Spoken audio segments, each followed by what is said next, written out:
Hello नमस्कार दोस्तों and good morning to all of you. चलिए फिर शुरू करते हैं 21 जुलाई 2025 के करंट अफेयर। तो सबसे पहला करंट अफेयर है दोस्तों, एक स्पीसीज है, छिपकली की स्पीसीज है जो हाल फिलहाल में असम में मिली है। उसका नाम क्या है दोस्तों? सिनेमस ब्रह्मपुत्र। ब्रह्मपुत्र रिवर के ऊपर नाम रखा गया है, न्यूली डिस्कवर्ड है। ये मोस्टली क्या है दोस्तों ना, श्रीलंका तरफ में पाई जाती है। मैं आपको एक बार फोटो में दिखा देता हूँ। ये देखिए दोस्तों, एक सेकेंड। ये देखिए, यही है दोस्तों वो स्पीसीज छिपकली की। और अगर आप देखेंगे तो ये देखिए, क्लोज लुक अगर आप देखें तो ये इस तरह दिखती है ना। तो बस इतना ही ध्यान रखिए दोस्तों, असम में मिली है और ब्रह्मपुत्र रिवर पे नाम रखा गया और नई न्यू न्यू डिस्कवर्ड है ये, ठीक है। मतलब इंडिया में नहीं मिलती थी। उसके बाद सेकंड न्यूज आता है दोस्तों, एक मतलब टेक्नोलॉजी है जिससे क्या है मतलब ना कि ट्रेन फ्लोट करेगी। उस टेक्नोलॉजी का नाम क्या है? मैग्नेटिक लेविटेशन टेक्नोलॉजी, ठीक है। ये कॉन्सेप्ट जो लाया गया था दोस्तों, ये रॉबर्ट गॉडार्ड और इमाइल वाइचलेट ने 1990 में लाया था, ठीक है। अब इसमें क्या किया जाता है दोस्तों ना, जो ट्रेन होती है ना, ट्रेन को मतलब जैसे मैग्नेटिक फोर्स का यूज किया जाएगा। इससे क्या होगा कि वो फ्लोट करेगी हवा में, एक लिमिटेड मतलब एक मतलब पर्टिकुलर से मतलब उसमें गैप रहेगा जिससे फ्लोट करेगी। और उसको मतलब डायरेक्शन देने के लिए भी मैग्नेटिक फोर्स का ही यूज किया जाएगा, ठीक है। And advance transportation technology in which train floats, यही मैं आपको बता रहा था। अबव द ट्रैक, जो ट्रैक होगा उसके ऊपर में रहेगी और using magnetic forces avoiding physical contact. वही है दोस्तों, फिजिकल कॉन्टैक्ट कोई नहीं, सिर्फ मैग्नेटिक फोर्स का यूज किया जाएगा और उसको फ्लोट करके ही आगे भी चलाया जाएगा। अब इसमें फायदा क्या होगा दोस्तों? फ्रिक्शन होगा ही नहीं, बिल्कुल कम होगा। नॉइस बिल्कुल नहीं होगा। वियर एंड टेयर खतरा मतलब कम मतलब हो चांसेस नहीं है। तो क्या, मेंटेनेंस कॉस्ट कम हो जाएगा, है ना। बहुत सारे फायदा इसका। अब मैग्नेटिक ट्रेन क्या है दोस्तों ना, uses electromagnetism to levitate, guide and propel the train along a special track जिसको बोलते हैं गाइड वे। अब इसमें मैं आपको एक बार फोटो में दिखाता हूँ दोस्तों, तब आपको ज्यादा समझ आएगा, है ना। ये देख रहे हो दोस्तों, यही है सिस्टम, है ना। अब अगर आप इसमें देखेंगे, है ना, ये जो ट्रेन आ रही है ये जैसे नॉर्थ नॉर्थ है ना, सेम सेम क्या होता है, रिपेल करता है और अपोजिट अट्रैक्ट करता है। तो यहाँ पे जो ट्रैक के ऊपर में फ्लोट कर रहा है ना, जैसे ये नॉर्थ नॉर्थ है, तो ये दोनों मतलब फ्लोट करवा रहे हैं इसको, ठीक है। और ये जो ट्रैक है, ये जो मतलब इसको गाइड करता है ना, इसमें भी मैग्नेटिक फोर्स का यूज किया जाता है। इसको लेविटेशन कहेंगे, ठीक है। और प्रोपल्सन के लिए जैसे कि मान लीजिए अगर पुल करना है तो आप मतलब जैसे जैसे पुश और पुल का है ना, जैसे कि सेम मैग्नेट अगर होगा, अगर मान लीजिए सेम मैग्नेट जैसे नॉर्थ नॉर्थ हो गया या फिर साउथ साउथ हो गया, तो ये क्या करेंगे, पुश करेंगे, आगे बढ़ाएंगे, मतलब धक्का देंगे, क्योंकि मतलब अटैच तो होंगे नहीं। और अगर मतलब इनको मतलब पुल करना है, मतलब पुश करना है, ठीक है, तो क्या करेंगे कि मतलब इनको अट्रैक्ट कराएंगे, तो अट्रैक्ट करने क्या करेंगे, ये पुल कर लेंगे, है ना। तो यही है मतलब the same magnetic poles repel and push the train, जो सेम वाला होगा जो आगे बढ़ाएगा, और ये while the opposite magnet poles attract and pull the train. मतलब जैसे यहाँ पे देखिए, यहाँ पे अट्रैक्ट कर रहा है, यहाँ पे रिपेल कर रहा है, तो ऐसे ही घूमेगा, है ना, ये डायरेक्शन के हिसाब से। पूरा ओवरऑल यही है, मतलब मैग्नेटिक फोर्स मतलब फोर्स का यूज किया जाएगा इस ट्रेन में, ठीक है। अब थोड़ा सा इसके बारे में और जान, लेविटेशन यही है दोस्तों, जो मतलब ऊपर रखेंगे ना ट्रैक के ऊपर, वही है, ठीक है। Magnetic magnets lift the train above the track so the train floats, यही है लेविटेशन। अब गाइडेंस उसी से होगा, magnet keeps the train centred and stable on the track, वही किसका कोई यूज करके, मैग्नेटिक फोर्स का यूज करके। और तीसरा प्रोपल्सन, ये दोस्तों लीनियर मोटर है, ये जान लीजिए, ठीक है। ये क्या करेगा, ये मैग्नेटिक फोर्स को जनरेट करेगा जिससे कि पुल और पुश होगा, ठीक है। पुश में क्या सेम सेम सेम होगा तो पुल होगा, अब डिफरेंट डिफरेंट होगा तो पुल होगा, मतलब ये पुश होगा सेम सेम वाले में और पुल होगा डिफरेंट डिफरेंट वाले में, ठीक है। और इससे क्या होगा, ट्रेन आगे भागेगी, ठीक। और ध्यान रखिए दोस्तों, पहली इस तरह की जो ट्रेन चलाई गई थी वो यूनाइटेड किंगडम में बिरमिंघम में चलाया गया था, ठीक है। अब एडवांटेज क्या होगा, इसकी स्पीड मान लीजिए जो बुलेट ट्रेन होती है ना, उसको नहीं, सीधा मतलब जो एरोप्लेन या फिर एयरप्लेन उड़ते हैं ना, उनको टक्कर देगी सीधे। 600 किलोमीटर प्रति घंटा से ज़्यादा स्पीड आ सकती है इसमें, ठीक है। अब लो मेंटेनेंस है, भाई जब वियर एंड टीयर होगा नहीं, जब टूटेगा नहीं, कुछ होगा नहीं, तो फिर मतलब इसमें कोई व्हील भी नहीं है तो मेंटेनेंस तो लो होगा। इको फ्रेंडली होगा, मतलब डायरेक्टली कोई मिशन तो करेगा नहीं, है ना। कंफर्टेबल भी है, अब कंफर्टेबल है कुछ मतलब ऊबड़ खाबड़ है नहीं, फ्रिक्शन नहीं, तो वो कंफर्टेबल तो होगा ही ना। और सबसे बड़ी बात है कि एनर्जी का पूरा एफिशिएंसी, मतलब अगर जो भी एनर्जी इसको चलाने में यूज की जाएगी उसका पूरा एफिशिएंटली यूज होगा, क्योंकि किसी और चीज में मतलब रिलैप्स होगी नहीं एनर्जी, है ना। और कोई फ्रिक्शन होगा ही नहीं रेल और व्हील में, तो क्या होगा, मतलब एनर्जी लॉस होगी नहीं, तो सीधा जितना एनर्जी दिया जाएगा उतना यूज होगा। तो उसके बाद ऐसी टेक्नोलॉजी कहीं है, हाँ दोस्तों, चाइना में एक सांघाई मैंगलोर ट्रेन चलती है जो कि 450 किलोमीटर 430 किलोमीटर प्रति घंटे। जापान की एससी मैगलेव हो गई टोक्यो से नगोया तक, ठीक है। और उसके वो भी 603 किलोमीटर प्रति घंटे की रफ्तार से चलती है। उसमें जर्मनी वाला क्या है दोस्तों, ट्रांस रैपिड नाम है। साउथ कोरिया वाला इनकियन एयरपोर्ट लाइन में चलती है ना, ये ध्यान रखिएगा। तो उसके बाद हम लोग देख लेते हैं दोस्तों मछलीपट्टनम, मतलब थर्ड न्यूज है, थर्ड करंट अफेयर। इसके बारे में एक्चुअली हम लोगों ने बात किया था, पर थोड़ा सा डिटेल में बात करते हैं। एक बार देख लेते हैं लोकेशन कहाँ है दोस्तों। ये देखिए, आपको ये लोकेशन दिख रहेगी, रुकिए एक सेकंड। ये आंध्र प्रदेश में है, इस लोकेशन पे है, ठीक है। ये कोरोमंडल कोस्ट ही है, इसी लोकेशन में मछलीपट्टनम है, ठीक है। थोड़ा सा इसके बारे में हम लोग हिस्ट्री के बारे में जानेंगे इसके। वैसे तो हम लोगों ने जान लिया है इसके बारे में कि मतलब इसका भी रिवाइव किया जा रहा है दोबारा से, है ना। तो मछलीपट्टनम क्या है, रिवाइवल हो रहा है इसका पोर्ट टाउन के हिसाब से, मतलब पोर्ट टाउन की तरह। पहले क्या था कि ये बहुत मेन सेंटर था, पर यहाँ पे क्या है ना दोस्तों, एक समय बहुत तगड़ा वो आया, क्या बोलते हैं, साइक्लोन आया जिसने कि इसकी वैल्यू खत्म कर दी। है ना, बस वही है। और बाकी बहुत मेन पोर्ट था ये, मतलब अगर मान लीजिए ट्रेडिंग के लिए कोरोमंडल कोस्ट में है, बे ऑफ बंगाल देख लिया हम लोग। अब हिस्ट्री थोड़ा जान लेते हैं दोस्तों। सतवाहना पीरियड जानिए कि उस समय ये ज्यादा फ्लोरिश हुआ था, और उस समय इस पोर्ट को बोला जाता था मसालिया या मैसोलोस, ये बोला जाता था, ठीक है। क्योंकि यहाँ पे जो कॉटन क्लोथ होते थे ना, मुस्लिम मुस्लिम जो मतलब ये कॉटन है, इसके बने हुए क्लोथ्स को ज्यादा ट्रेड किया जाता था, ठीक है। और उसके बाद आप जान लीजिए, ये तो हो गया 3rd सेंचुरी में। उसके बाद 1478 में ये किसके अंडर में आ गया, मोहम्मद शाह बहामानी सेकंड के अंडर में आ गया था। और 1515 में किसके अंडर में आ गया था, ये आ गया था श्री कृष्ण देव राय ऑफ विजयनगर अंपायर, ठीक है, 1515 में। इसके बाद में और भी मतलब सल्तनत आई, ठीक है। पर मेन इसके बाद यूरोपियन कॉलोनियल पावर को देखना चाहिए हम लोग को। सेकंड पार्ट में देखेंगे तो ब्रिटिश ईस्ट इंडिया कंपनी ने अपनी पहली मतलब जो फैक्ट्री थी यहीं पे खोली थी, कहाँ पे, मछलीपट्टनम में 1611 में। और डच ने भी अपना मछलीपट्टनम फोर्ट कहाँ बनाया था, 17वीं सेंचुरी में, यहीं पे मछलीपट्टनम में, ठीक है। अब 1686 से लेके 1759 तक ये फ्रेंच और मतलब फ्रेंच और डच के अंडर में रहा, ठीक है। उसके बाद 1759 में ब्रिटिश ने इसका पूरा चार्ज ले लिया, टेक ओवर कर लिया, ठीक है। अब इसी के बाद मेन कहानी शुरू होती है दोस्तों। मेन कहानी है कि यही 1779 में एक साइक्लोन आया था जिसने करीब करीब 20,000 से ज्यादा लोगों की जान ले ली थी, जिसकी वजह से मतलब इसकी वैल्यू घट गई, ठीक है। Decline of the port and city, और ये क्या बन गया, एक डेड डॉग टाउन बन गया, कोई भी मतलब गतिविधि नहीं होती थी, है ना। उसी को अभी रिवाइव करने के लिए सोचा। और ध्यान रखना दोस्तों, ये जो अब रिवाइवल हो रहा है इसका, ये ग्रीन फील्ड प्रोजेक्ट है। अब ग्रीन फील्ड प्रोजेक्ट वो होता है जिनको शुरू से बनाया जाता है, ठीक है। अब मछलीपट्टनम फेमस क्या था उस समय, वहां पे दोस्तों एक कलमकारी आर्ट होती थी, ठीक है, जिसको जीआई टैग भी मिला हुआ, ये इसके लिए फेमस था। जब मछलीपट्टनम प्रॉपर लोकेशन होती थी यहाँ पे, जहाँ पे मतलब ये आर्ट बनाई जाती थी। इसे किस पे बनाई जाती थी, ये हाथ से या फिर ब्लॉक प्रिंटेड किया जाता था टेक्सटाइल पे, ठीक है। अब देखिए मुस्लिम क्लोथ प्रोडक्शन भी होता था ये, मतलब ये मछलीपट्टनम फेमस भी था इसके लिए, ठीक है। तो बस इतना ही है। उसके बाद फोर्थ न्यूज और फोर्थ करंट अफेयर हम लोग देख लेते हैं। अभी हाल फिलहाल में एक वोल्केनो में इरप्शन हुआ है, वो एक एक्टिव वोल्केनो है दोस्तों, है ना। जैसे कलाई उच्च इव स्कोय वोल्केनो, ये कहाँ पे है दोस्तों, कामचटका पेनिनसुला। मैं आपको एक बार दिखा देता हूँ मैप में, देख लेंगे ना तो आपको ध्यान रह जाएंगे। ये देखिए दोस्तों, ये रशिया का पार्ट है। अब रशिया के पार्ट में अगर आप ये वाला पोर्शन देख रहे हैं ना, यही है पेनिनसुला, वही कामचटका पेनिनसुला, और इसी में आता है वो वोल्केनो। तो लोकेशन आपने देख लिया, कामचटका पेनिनसुला रशिया, उसी के। और ये जो कामचटका पेनिनसुला है, ये जो पैसिफिक रिंग ऑफ फायर वाला लोकेशन है ना, उसी में लाई करता है ये वाला वोल्केनो उसमें, ठीक है। ये स्ट्रेटो वोल्केनो, स्ट्रेटो वोल्केनो मतलब जैसे कि अंदर अंदर में वोल्केनो का लावा आया और फिर वो सूख के फिर एक लेयर बन गया, फिर लावा आया यहाँ से फूटा, फिर एक लेयर बन गया, फिर लावा आया फूटा, ऐसे लेयर बन गया, फिर लावा आया फूटा, ऐसे लेयर बन गया, ऐसे बनते बनते ये स्ट्रेटो वोल्केनो इसी कहा जाता है। फिर ऐसे मतलब पाया होगा, फिर ये फूटेगा, फिर यहाँ पे ठंडा होगा, फिर लेयर बना देगा, समझ रहे दोस्तों, यही है स्ट्रेटो वोल्केनो, ठीक है। ये पूरे यूरेशिया में सबसे मतलब ऊंचा टॉलेस्ट एक्टिव वोल्केनो है, ठीक है। अब थोड़ा सा जान लीजिए कामचटका पेनिनसुला किसके बीच में है दोस्तों, ये सी ऑफ ओखोत्स्क, देखो एक बार मैप में ये देख रहे हैं दोस्तों, यही है ना कामचटका पेनिनसुला। यहाँ पे देखिए सी ऑफ ओखोत्स्क है, और ये बेरिंग सी, और ये पैसिफिक ओशन है ना, तो इसी में लाई करता है, ठीक है। इसके बाद आता है दोस्तों काजीरंगा नेशनल पार्क, ठीक है। इसमें अभी हाल फिलहाल न्यूज में इसलिए क्योंकि पहली बार यहाँ पे मतलब पहली बार क्या मान लीजिए, समझ लीजिए इंडिया में पहली बार हो गया, ठीक है। पहला कोई सर्वे है जो ग्रासलैंड जो मतलब बर्ड्स होते हैं ना, ये ग्रासलैंड बर्ड्स है, इससे उनका सर्वे किया गया 2024 में, ठीक है। अब थोड़ा सा काजीरंगा नेशनल पार्क का हम लोग लोकेशन देख लेते हैं। आप अगर इस मैप में देखेंगे तो ये है असम, ये असम है ना, असम में यही वाला पोर्शन है दोस्तों काजीरंगा नेशनल पार्क, ठीक है। ये मानस हो गया, ये ओरंग हो गया, नामेरी हो गया, ये डिब्रू सेखोवा हो गया, है ना। अब इसमें क्या है थोड़ा सा जान लीजिए, ये एक यूनेस्को वर्ल्ड हेरिटेज साइट है, और इसमें क्या है कि मतलब इसको कब टाइम मिला था, 1985 में। अब यहाँ पे फेमस क्या है दोस्तों, ये वाला चीज ध्यान रखेंगे, टॉल एलिफेंट ग्रास, मतलब हाथी से ऊंची ऊंची घासें जो होती है ना उन्हें कहा जाती है, इसके लिए फेमस है, ठीक है। और दूसरा किस लिए फेमस है ये दोस्तों, यहाँ पे दुनिया की सबसे ज्यादा वन हॉर्न राइनोसोरस की पॉपुलेशन मिलती है, कहाँ पे दोस्तों, काजीरंगा नेशनल पार्क। मान लीजिए करीब करीब 70% से भी ज्यादा है ना, तो मतलब ग्लोबल बोल रहा हूँ मैं इसको। अब यहाँ पे दो नदियां हैं दोस्तों, एक है टिफालू रिवर जो कि मतलब ट्रिब्यूटरी है किसकी, ब्रह्मपुत्र। ये दोस्तों मतलब नेशनल पार्क के बीच में से जाती है मतलब। और उसके बाद एक है मोरा डिफोलू रिवर, ये क्या है, बाउंड्री क्रिएट करती है, मतलब बाउंड्री से जाती है, साउथ वाली बाउंड्री में फ्लो करती है, ठीक है, एक बाउंड्री क्रिएट करती है।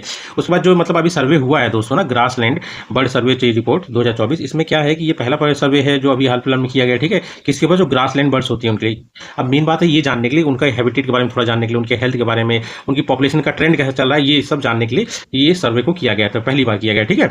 इसमें बस कितना रिकॉर्ड किया गया, 43 ग्रासलैंड बर्ड्स को रिकॉर्ड किया गया। उसमें से भी सबसे मेन क्या है दोस्तों, फिन वीवर, इसका क्या है ना स्टेटस इंडेंजर्ड था। जब इसके सर्वे में देखा गया तो देखा गया कि इनकी ब्रीडिंग जो है सक्सेसफुली हो रही है, ठीक है। इसको मतलब लोकल नेम इसको टुकारा चोराई बोला जाता है, ध्यान रखना दोस्तों, फिन्स वीवर, ध्यान रखिए कि इंडेंजर्ड है। अभी हाल फिलहाल जैसे ये सर्वे हुआ तो पूछ सकते हैं एग्जाम में, ठीक है। उसके बाद ये बायो इंडिकेटर, अगर मान लीजिए ये दिख रही है तो समझ लो कि वहाँ का जो इंडिकेट मतलब हेल्दी ग्रासलैंड जो है, हेल्दी ग्रासलैंड है, ठीक है, मतलब इन्वायरमेंट अच्छा है। रहने के लिए इनके लिए, ठीक है। उसके बाद सिक्स न्यूज़ क्या है दोस्तों, सिक्स न्यूज़ है नॉन वेज मिल्क। इसका पूरा फंडा मैं आपको बता दे रहा हूँ। जैसे कि यूएसए जो है ना इंडिया पर टैरिफ लगा रहा है, ठीक है। वो बोला कि भाई आप अपना मार्केट हमको दो, हम भी यूज़ करेंगे आपका मार्केट, आप हमारा मार्केट यूज़ कर रहे हो मिल्क वाला, है ना, तो मिल्क के लिए हमारा भी खोलो। तो वो क्या है कि जब पता किया गया तो जो उनका मिल्क है दोस्तों, वो एक नॉनवेज मिल्क। अब नॉनवेज मिल्क आप सोचोगे क्या, नॉनवेज मिल्क दोस्तों वो मिल्क होता है, वो का है जिनको मतलब एनिमल प्रोडक्ट खिलाए जाते हैं। एनिमल मतलब जैसे कि मतलब उसका मीट हो गया छोटा छोटा करके, या उसके बोन मिल हो गया, या फिर ब्लड में मिल हो गया, या फिर एनिमल फैट हो गया, ये सारे इनको खिला के जो दूध निकलता है वो नॉनवेज मिल्क होता है। अब देखिए दोस्तों, इंडिया में लगभग लगभग 38% लोग वेजिटेरियन है, और हमारी जो संस्कृति है, जो आस्था है, इस चीज़ से जुड़ी हुई है, ठीक है। तो हम लोग ऐसा दूध कभी भी नहीं पी सकते हैं ना। तो इन्हीं सब चीज़ को ध्यान देते हुए मतलब मन हमारे देश बोल मतलब इंडिया बोल रहा है कि भाई ऐसा नहीं हो सकता है यार, तुम्हारा तो मिल्क तो वेज भी नहीं है, हम लोग कैसे प्रमोट कर सकते हैं। उसके बाद हमारी मतलब बहुत सारी मतलब जो पॉपुलेशन है मिल्क वाले ही मतलब सेक्टर में लगी हुई है, उनका मतलब हम लोग रोजगार कहाँ से छीनेंगे ना, कैसे छीने, है ना, अच्छा नहीं लगेगा, ठीक है। और ऊपर से करीब करीब 150 लाख करोड़ का नुकसान हो जाएगा अगर मतलब उन्होंने उस मार्केट को खोल दिया, मतलब यूएस को मतलब एंट्री दे दी मिल्क के लिए, ठीक। उसके बाद देख लीजिए यूएस एड टीआरएफ। टीआरएफ ये दोस्तों जान रहे होंगे दोस्तों, ये पाकिस्तान का वो वाला है आतंकवादी संगठन जिसने मतलब जो पहलगाम एयर स्ट्राइक हुआ था ना, उसकी मतलब जिम्मेदारी ली थी, ठीक है। तो इसी को यूएस ने क्या किया है कि अभी बैन कर दिया है, ठीक है, टेरर लिस्ट में डाल दिया है इसको, ठीक है। जो पहलगाम स्ट्राइक के बाद एक्चुअली क्या है कि इंडिया ने जगह जगह जाके पूरा चीज़ बताया ना, काला चिट्ठा बताया है पाकिस्तान का, तब जाके जब इतना हुआ तब जाके इसने डाला है, इतना आसान नहीं है।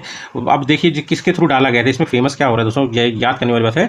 यूनाइटेड नेशन सिक्योरिटी काउंसिल का 1267 कमेटी, ये है क्या दोस्तों, इसको दोस्तों अभी इसका जो करंट नेम है, इसका नाम है दाइश अल कायदा सैंक्शन कमेटी। इसमें क्या है ना, आतंकवादियों का मतलब लिस्ट होता है, जो जिनको ब्लैक लिस्ट किया होता है, जिनको मतलब जिन संगठन को ब्लैक लिस्ट कर दिया जाता है, ठीक है। अब उनको ब्लैक लिस्ट कर दिया तो उनको मैक्सिमम सुविधाएं मिलती नहीं है, उनके ऊपर ट्रैक किया जाता है, कहीं से पैसा मिल तो नहीं रहा है, कहीं से मतलब उनको गोला बारूद तो नहीं मिल रहा है, तो ये सब चीज़ें उनके ऊपर बहुत निगरानी किया जाता है, ठीक है।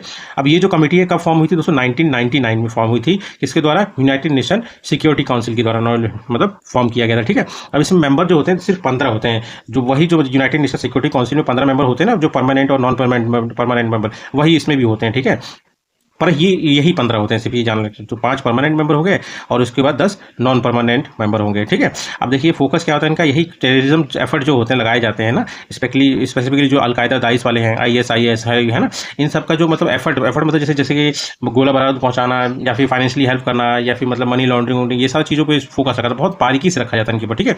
और एक चीज़ और ध्यान रखिए, ये जो UNSC है ना, ये एक लिस्ट भी तैयार मतलब करता है, जो मेंटेन करता है, जिसको अपडेट भी करता है रेगुलर में, ठीक है। वो लिस्ट कौन सी है दोस्तों, एक global black list of individual and entities, मतलब कंपनी मतलब ऑर्गेनाइजेशन या फिर कोई इंडिविजुअल जो कि टेररिस्ट ग्रुप से अटैच हो, उनका नाम इसमें रहता है, और हटाते हैं इंक्लूड करते हैं, सब चलता रहता है इसमें। उसके बाद एट्थ न्यूज़ और 8 करंट अफेयर क्या है दोस्तों, यूरोपियन यूनियन ने क्या किया ना, हमारे देश की एक मतलब रिफाइनरी वाली कंपनी, मतलब रिफाइनरी है जिसको मतलब उसने सैंक्शन लगा दिया, उसको मतलब बैन कर दिया है कि हम उससे मतलब नहीं खरीदेंगे, ठीक है, गैस मतलब जो भी है मतलब पेट्रोल या फिर कुछ भी है, ये सब चीज़ नहीं खरीदेंगे, ठीक है। तो अब ये कौन सी है, नायरा एनर्जी लिमिटेड। अब इतना इंपॉर्टेंट ये नहीं है, क्योंकि इसमें क्या है, यूरोपियन यूनियन ने कहा है चलो ठीक है आपने बैन किया, पर आप वहाँ से भी तो ले रहे हो, कहाँ से, रशिया से डायरेक्ट आप ले रहे हो, मतलब नॉर्थ स्ट्रीम पाइपलाइन के थ्रू मतलब नेचुरल गैस, ठीक है, उसको कुछ करिए। तो इसने क्या किया ना, नॉर्थ स्ट्रीम पाइपलाइन को भी बोला कि 2028 तक हम लोग इसको भी बैन कर देंगे, ठीक है। कि आप लोग मतलब रशिया से खरीद रहे हो, और रशिया को खरीदना मतलब उसके पास पैसे आए और वो पैसा यूज़ कर रहा है यूक्रेन के साथ लड़ाई में, है ना। तो अब थोड़ा सा जान लीजिए नॉर्थ स्ट्रीम पाइपलाइन है कहाँ पे दोस्तों, ये एक नेचुरल गैस पाइपलाइन है जो कि मतलब बाल्टिक सी में, मैं आपको एक बार लोकेशन दिखा देता हूँ दोस्तों, है ना। तब क्या लोकेशन देखने से क्या कि हमेशा याद रह जाता है, एक सेकंड देना दोस्तों बस, है। ये देखिए दोस्तों, ये है ना, यहीं से ये पाइपलाइन जाती है, और पाइपलाइन होते होते ये सीधा जर्मनी में, समझ रहे हैं दोस्तों, यहाँ से ये देखिए, यहाँ से आते हुए ये सीधा जर्मनी में अटैच कर लेगा, और जर्मनी से पूरे यूरोप में हो जाता है, ठीक। तो यही नॉर्थ स्ट्रीम पाइपलाइन है, एक नेचुरल गैस की पाइपलाइन है जो कि बाल्टिक सी के अंडर से जाती है, ठीक है, रशिया से जर्मनी तक मतलब डायरेक्टली कॉन्टैक्ट करती है, क्योंकि देखिए कितना मतलब बवाल चला है, अगर यूक्रेन से लाएगा, यूक्रेन लाने देगा नहीं, इन सब चीज़ों को टेंशन को दूर करके सीधा मतलब डायरेक्टली पहुंचाता है, ठीक है। अब इससे क्या है कि मतलब अब यूज़ होता है रशियन नेचुरल गैस को यूरोप तक इफिशिएंटली और रिलायबली पहुंचाने के लिए, ठीक है। ऐसी 2 पाइपलाइन, एक तो दोस्तों स्टार्ट नहीं हुई है, ऑपरेशनल नहीं है, और दूसरी ऑपरेशनल है। पहली जो ऑपरेशनल है वो 1224 किलोमीटर की अंडर वाटर है, ये वाइबॉर्ग वही नॉर्थ वेस्ट रशिया जो मैंने दिखाया ना, वहीं से लेके लुम्बिन नॉर्थ ईस्ट जर्मनी तक, वही ऑप्शन है, देखिए ना। आप अगर मैप में भी देखेंगे तो ये वही है ना, आपका नॉर्थ साउथ वाला हो गया, और उसके बाद आपका ये नॉर्थ ईस्ट वाला हो गया, ये देखिए जर्मनी का है, इधर नॉर्थ ईस्ट आएगा, है ना। और ये जान लीजिए रसिया जो है इस दुनिया का सबसे बड़ा largest natural gas reserve hold करता है, ठीक है। उसके बाद आता है 9th न्यूज़ और 9th करंट अफेयर, ठीक है। आप यशवंत वर्मा जी के बारे में जानते होंगे, जिनके यहाँ पे आग लगी थी और मतलब जले हुए नोट मिले थे करोड़ों रुपए, ठीक है। तो उनके ऊपर केस चला था, तो मतलब वहीं पे जो हमारे पहले CBI थे उन्होंने बोला आप तुरंत रिजाइन कर दो, है ना। तो उन्होंने बोला मैं रिजाइन नहीं करूँगा, ठीक है। अब ठीक है, वो सब मामला छोड़िए, जो होगा देखा जाएगा, पर हम लोग को जानना क्या है इसमें दोस्तों, इम्पीचमेंट प्रोसेस को जानना है, ठीक है, जजेस के लिए। जान लीजिए इम्पीचमेंट कोई ऐसा वर्ड नहीं है जो डायरेक्टली कॉन्स्टिट्यूशन में जजेस के लिए इंक्लूड हो, नहीं है इंक्लूड, ठीक है, ये ध्यान रखना दोस्तों, पूछ सकता है, ठीक है। अब इनको रिमूव कैसे किया था दोस्तों, आर्टिकल 124 का चौथा जो क्लॉज है उसमें रिमूवल ऑफ सुप्रीम कोर्ट जजेस दिया गया है कि मतलब वो प्रोसीजर क्या है इनको निकालने का, ठीक है। इनका जो प्रोसेस यूज होता है वही सेम हाई कोर्ट जजेस के लिए भी यूज होता है 218 आर्टिकल में, ठीक। अब क्या है इसमें, अब दो ग्राउंड पे इनको निकाल सकते हैं। एक तो अगर मिसबिहेवियर प्रूफ हो जाए, मतलब जैसे मान लीजिए जो जुडिशियल एथिक्स होता है या इंटीग्रेटर होता है, इंटीग्रिटी होती है, उसके अगेंस्ट में कुछ कर जाए, ठीक है, या फिर मेंटली या फिजिकली अनेबल हो, तब इनको हटा सकते हैं। अपने हटाने का प्रोसेस बहुत वो है दोस्तों, लेंथी है, इसीलिए तो इतना आसान नहीं होता जज को निकालना, ठीक है। प्रोसेस क्या है दोस्तों, इम्पीचमेंट क्या होता है, एक नोटिस या मोशन से स्टार्ट होता है। वो मोशन लाने के लिए, वो मोशन कैसे लाया जाता है, वो तब लाया जाता है जब लोकसभा के 100 मेंबर उसको साइन कर दें या फिर 50 मेंबर राज्यसभा, कोई भी अगर ये साइन कर दे तब ये मोशन आ जाता है, ठीक है। अब जब ये मोशन आ गया है, नोटिस आ गया है, तो ये भेजा जाएगा किसके पास, अगर लोकसभा में है तो स्पीकर के पास भेजा जाएगा, और अगर राज्यसभा में है तो उसको चेयरमैन के पास भेजा जाएगा। अब ये दोनों उसको देखेंगे, थोड़ा सा कंसल्ट करेंगे किसी से, जिससे करना चाहेंगे कर भी सकते हैं, और अगर इनको लगेगा सही है तो ये एडमिट भी कर सकते हैं और ये रिजेक्ट भी कर सकते हैं। पर अगर अगर रिजेक्ट कर दिया तो ठीक है, कोई बात नहीं, पर अगर एडमिट कर लिया तब इसमें क्या होगा, अगर जैसे एडमिट करेंगे तो इनके लिए एक कमेटी बनेगी दोस्तों। पहले एक कमेटी बनेगी, 3 मेंबर्स की कमेटी बनेगी, जिसमें पहले चीफ जस्टिस ऑफ इंडिया होंगे या फिर सुप्रीम कोर्ट का कोई एक जज होगा, ठीक है, और chief justice of high court होंगे, ठीक है, और एक डिस्टिंग्विश्ड, मतलब जिसको अच्छा खासा नॉलेज होगा, मतलब इसे मतलब जज मतलब जुडिशियल नॉलेज होगा जिसको, ठीक है। अब ये कमेटी क्या करेगी, रिपोर्ट बनाएगी, मतलब ये तहकीकात करेगी, इन्वेस्टिगेशन करेगी और रिपोर्ट बनाएगी, ठीक है। और रिपोर्ट में अगर वो गिल्टी पाया गया तब इस मैटर पे डिस्कशन होगा, कहाँ पे, पार्लियामेंट में। दोनों दोनों हाउस में डिबेट होगा इस चीज़ के ऊपर, ठीक है। और फिर इसको निकालने के लिए, अगर मान लीजिए इनको निकालना होगा, जैसे डिस्कशन हुआ, डिबेट हुआ, फिर उसके बाद निकालना होगा, तो इनके लिए वोटिंग होगी दोस्तों। वोटिंग क्या होगी, अगर मान लीजिए जज को निकालना है, डिस्कशन के बाद ये है कि निकालना है, तो स्पेशल मेजोरिटी से निकालना जरूरी है, और वो भी दोनों के दोनों हाउसेज में। अब देखिए स्पेशल मेजोरिटी में क्या था, एक तो जितनी स्ट्रेंथ है, मतलब अगर लोकसभा की जितनी स्ट्रेंथ है उसकी मेजोरिटी होनी चाहिए कि लोग उसके अगेंस्ट में हाँ कि उसको निकालना चाहिए, और उसके बाद भी जो प्रेजेंट है, जिन्होंने वोट किया है, वो 2/3 मेंबर होने चाहिए। ये दोनों कंडीशन है, समझ रहे दोस्तों। और जैसे मान लीजिए वहाँ पे मतलब 2/3 वाला वोटिंग मिल गया दोनों हाउसेज में, तो उनको निकाला जाएगा, और निकालने के लिए क्या होगा, वही मोशन को दोबारा नहीं, मतलब पहले भेजा जाएगा प्रेसिडेंट के पास, प्रेसिडेंट साइन कर देंगे तो फिर वो निकल जाएगा, उसका रिमूवल हो जाएगा, ठीक है। फिर आ जाता है 10th न्यूज और 10th करंट अफेयर। ये क्या है दोस्तों, ये एक्चुअली क्या है, अरावली सफारी पार्क है दोस्तों। ये दुनिया का सबसे बड़ा सफारी पार्क बन रहा है दोस्तों। इसके बारे में थोड़ा सा मैं एक बार आपको लोकेशन में दिखा देता हूँ, है ना। ये देखिए दोस्तों, यही है यशवंत सिन्हा जी, है ना, जिनके खिलाफ ये चल रहा है इम्पीचमेंट। ये देखिए, ये है अरावली, ये अरावली से ना यहीं पे बन रहा है, और ये मतलब हरियाणा वाले पोर्शन में बन रहा है, ठीक है।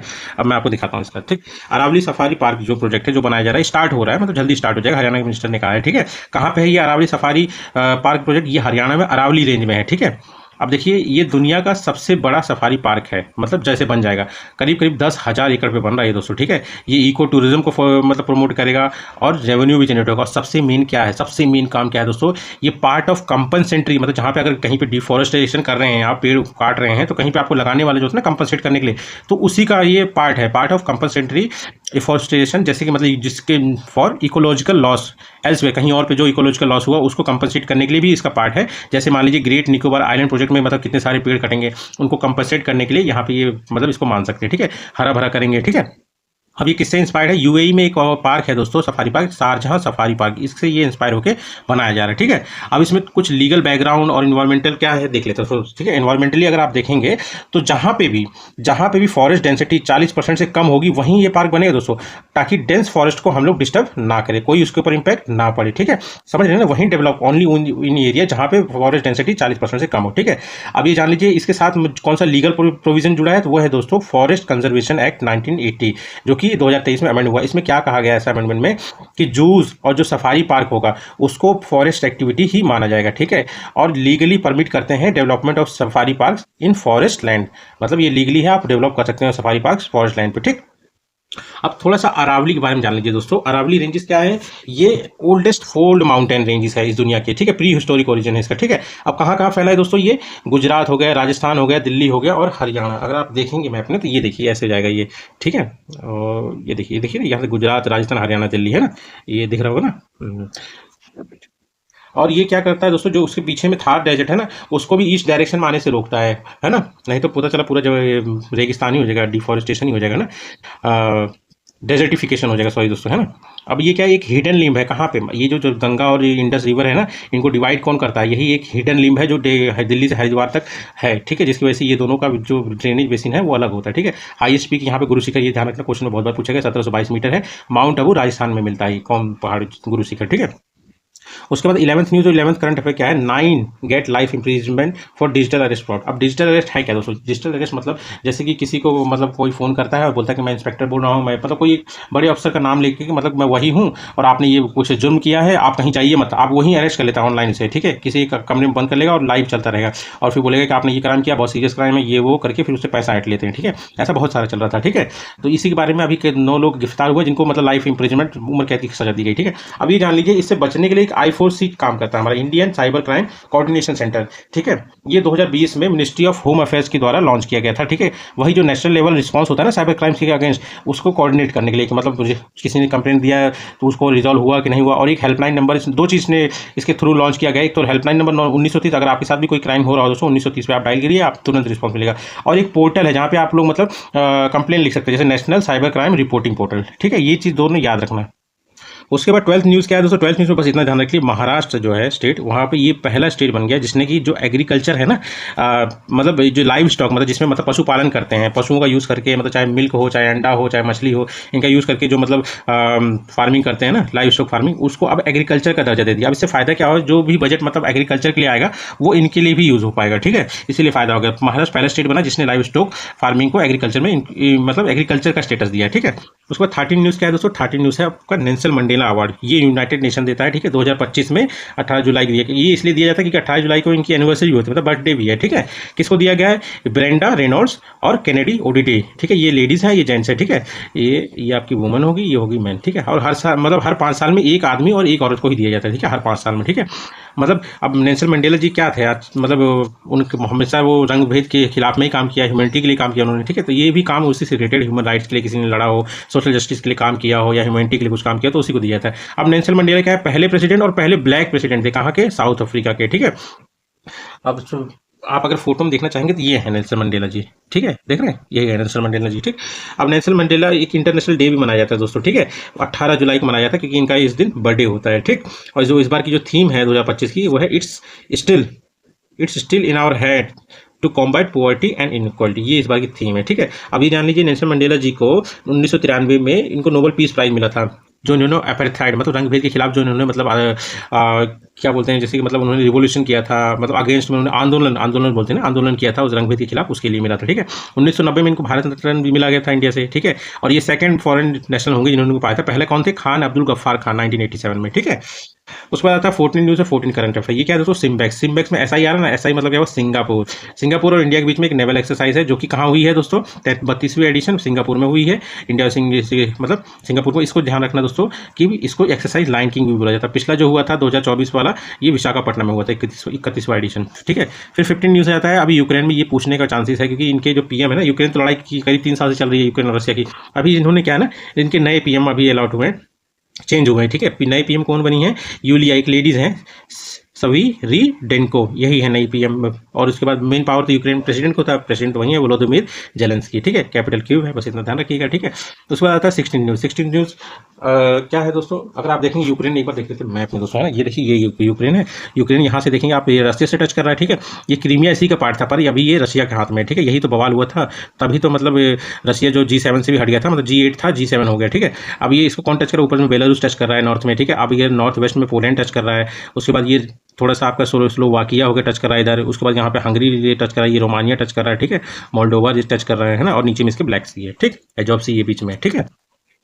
उसके बाद आता है आपका 16 न्यूज़ है आपका ग्रीन हाइड्रोजन समिट 2025, ये कहाँ हुआ है, आंध्र प्रदेश। अब ग्रीन हाइड्रोजन क्या है दोस्तों, हाइड्रोजन एक तो हाइड्रोजन का प्रोडक्शन करना, ठीक है, और वो भी उसका प्रोडक्शन ग्रीन एनर्जी का यूज़ करके, मतलब जैसे सोलर एनर्जी या विंड एनर्जी का यूज़ करके जो प्रोडक्शन होता है हाइड्रोजन को उस हाइड्रोजन को ग्रीन हाइड्रोजन कहते हैं। तो ग्रीन हाइड्रोजन समिट 2025 हुआ है आंध्र प्रदेश में, किसके द्वारा, ऑब्वियसली बात है, ministry of new and renewable energy द्वारा ये ऑर्गेनाइज किया गया। क्या डिस्कस किया गया, मतलब भाई इनोवेटिव आइडियाज या पॉलिसी जो ग्रीन हाइड्रोजन से रिलेटेड हो, उन्हीं सब पे डिस्कशन होगा। अब इसमें जानने वाली क्या बात है दोस्तों ना, नेशनल ग्रीन हाइड्रोजन मिशन ये कब लॉन्च हुआ था, 2021 में लॉन्च हुआ था, पर एक्सेप्टेंस इसका 2023 में हुआ था। इसके लिए बजट कितना किया गया है, 19,474 करोड़ 2023 से लेकर 2029-30 तक के लिए, ठीक है।